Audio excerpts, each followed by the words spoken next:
সোমবার মাতারবাড়ি বিধানসভা কেন্দ্রের ফুলকুমারী গ্রাম পঞ্চায়েত এলাকায় এক লাভার্থী সম্মেলন করা হয়। সম্মেলনে উপস্থিত ছিলেন মাতারবাড়ি কেন্দ্রের নবনির্বাচিত বিধায়ক অভিষেক দেবরায়, ফুলকুমারী গ্রাম পঞ্চায়েত প্রধান কেশব দে, ত্রিদীপ আচার্য সহ অন্যান্যরা। এদিনের এই সম্মেলনে ফুলকুমারী গ্রাম পঞ্চায়েত এলাকার স্থানীয়দের উপস্থিতি ছিল বেশ চোখে পড়ার মতো।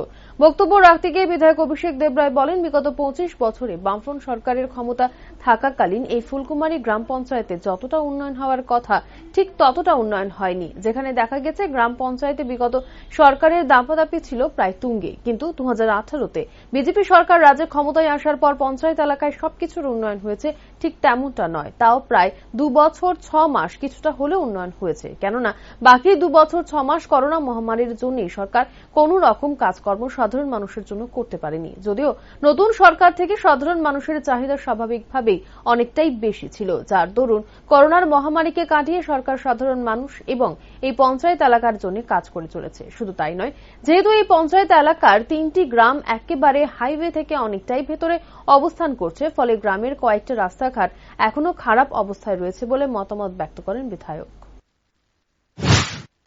বিরোধী দলের সমর্থকরা এখানে বেশি ছিলেন, যার ফলে সবচেয়ে বেশি বঞ্চিত এই গ্রাম পঞ্চায়েত হয়েছে।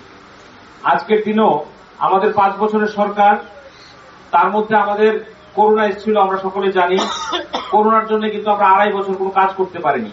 মানে একটা সরকার 5 বছর থাকলেও মাত্র 2.5 বছর কাজ করার সুযোগ পেয়েছে।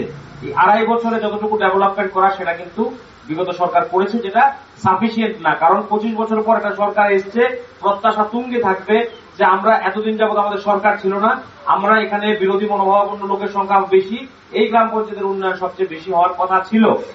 করোনার কারণে, বিভিন্ন কারণে আজকের দিনও ডেভেলপমেন্ট হচ্ছে।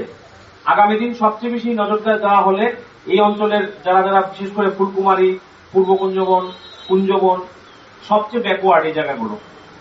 হাইওয়ের সাথে এত সুন্দর হাইওয়ে যাচ্ছে, একটু ভিতরে ঢুকলে রাস্তার সমস্যা, ড্রেনেজের সমস্যা, পানীয় জলের সমস্যা, সেগুলো কিন্তু অ্যাড্রেস করছে স্থানীয় নেতৃত্ব, যেগুলো প্রধান থেকে শুরু করে মেম্বাররা যেগুলো দেখছে। পাশাপাশি ব্লক লেভেল থেকেও দেখা হচ্ছে। এমএলএ হিসেবে আমারও নজর আছে কিভাবে এই অঞ্চলের উন্নয়ন ঘটানো যায় এবং সুযোগ সুবিধা কিভাবে আপনাদের দেওয়া যায়।